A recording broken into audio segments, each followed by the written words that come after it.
എടാ, ഇന്നത്തെ കാലത്ത് ഇന്ത്യൻ നീതിന്യായത്തിന് എന്ത് പേരാണ് നമുക്കുള്ളത്? വല്ല പേടിയുണ്ടോ? മനസ്സ് കയ്യച്ച് പറയാൻ പറ്റുമോ വല്ല പേടിയുണ്ടോന്ന്? കാരണം കേരളത്തിൽ നിന്ന് കേട്ടുകൊണ്ടിരിക്കുന്ന വാർത്തകൾ, അത് കേട്ടിട്ടും മിണ്ടാന്നിരിക്കുന്ന യുവാക്കളെ കണ്ടിട്ട് സങ്കടം തോന്നുന്നുണ്ടോ?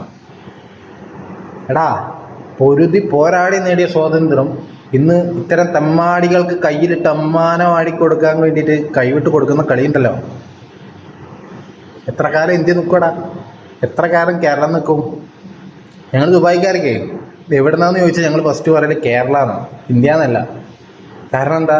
കേരളം സേഫായിരുന്നു എന്ന സ്ഥാനത്ത് ഇന്നത്തെ കേരളത്തിൽ കേട്ടുകൊണ്ടിരിക്കുന്ന വാർത്തകൾ എന്താ? എന്തൊക്കെയാടാ കേട്ടോണ്ടിരിക്കണേ?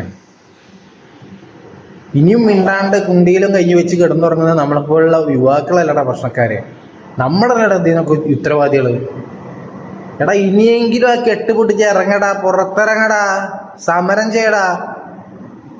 ഇനിയും നമ്മൾ മിണ്ടാണ്ടിരുന്നു കഴിഞ്ഞാൽ നമ്മൾ ഇപ്പൊ കണി കണ്ടുകൊണ്ടിരിക്കുന്ന ഗോഡ്സ് ഓൺ കൺട്രി, ദൈവത്തിന്റെ സ്വന്തം നാടെന്നറിയപ്പെടുന്ന നമ്മുടെ കേരളം നമ്മുടെ കൈവിട്ടു പോടാ.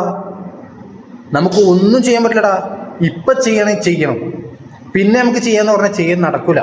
കാരണം ഇപ്പൊ കേരളം കടന്നുകൊണ്ടിരിക്കുന്നത് അത്തരം ഒരു സിറ്റുവേഷനിലൂടെയാണ്, അത്രയും വേഴ്സ്റ്റ് ആയിട്ടുള്ള സിറ്റുവേഷനിലൂടെയാണ്. മാറ്റങ്ങൾ നല്ലതാണ്, മാറ്റങ്ങൾ വേണം ചില കാര്യങ്ങളിൽ, എന്നാൽ മാത്രമേ രാജ്യങ്ങൾ നിലനിൽക്കുള്ളൂ. അത് നിയമങ്ങളിലാണെങ്കിലും ഭരണകൂടത്തിലാണെങ്കിലും.